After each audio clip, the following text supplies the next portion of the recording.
Cristiano Ronaldo est sorti de son silence. Le Portugais a retrouvé l'équipe professionnelle de Manchester United ce mardi. CR7 avait été écarté du groupe en raison de son mauvais comportement contre Tottenham. Il avait refusé d'entrer en jeu et il avait même quitté l'enceinte d'Old Trafford avant le coup de sifflet final. Son entraîneur Erik ten Hag avait alors dénoncé une attitude inacceptable en précisant qu'il restait un joueur important de l'équipe. Il a modéré ses propos mais il l'a quand même viré du groupe.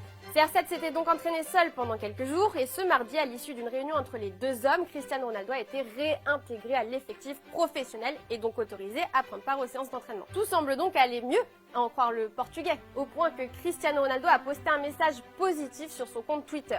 De retour avec le même engagement et le même dévouement que toujours.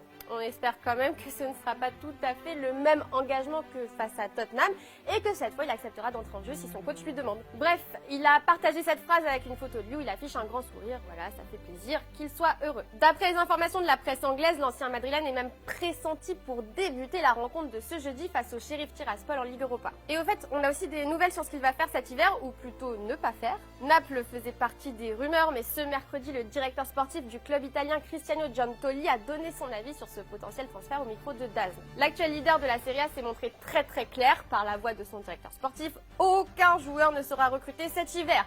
Ni Ronaldo, ni qui que ce soit. Nous sommes loin du mercato, nous ne pensons qu'au quotidien en essayant de nous améliorer. Le mercato de janvier est un marché de correction et nous n'avons rien à corriger. Je vais me répéter, en ce moment nous ne pensons pas au mercato. Et je pense que nous ne recruterons aucun joueur en janvier. Il n'y a rien à changer dans cette équipe, nous ne prévoyons aucune signature. Erik ten Hag lui a donné son ressenti sur est-ce que c'est facile ou non de gérer le cas CR7.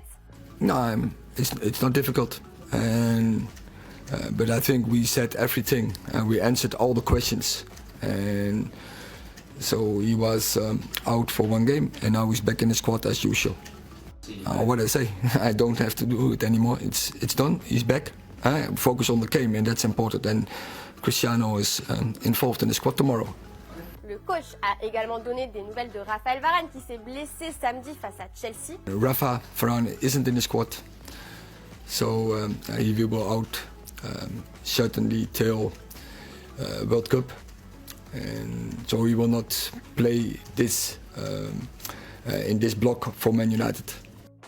I think so, but the prognosis, we have to wait, we have to see how it develops, how his rehab will develop. Bon, il reste ce suspense quant à la Coupe du Monde, mais en tout cas, aucun doute sur le fait qu'il ne reprendra pas avec United avant la Coupe du Monde. Christian Eriksen, de son côté, a donné son avis sur cette équipe de Manchester United en conférence de presse également. Yeah, I think we started.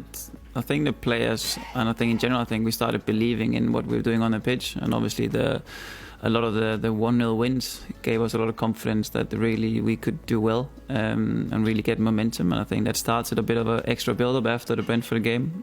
So I do think it's a bit of the belief. Obviously, of course, he wants us to do stuff, and we try to do as we can what he wants. But obviously on the pitch, we have to make our own decisions. And I think the qualities we have when finally we get to know the base will be even better. Voilà les amis, cet épisode d'Extra Time est fini pour aujourd'hui. Dites-nous si vous pensez que Cristiano Ronaldo va débuter titulaire ce jeudi soir face au Sheriff Tiraspol. Je vous souhaite une bonne soirée, on se retrouve demain et n'oubliez pas, vive le foot!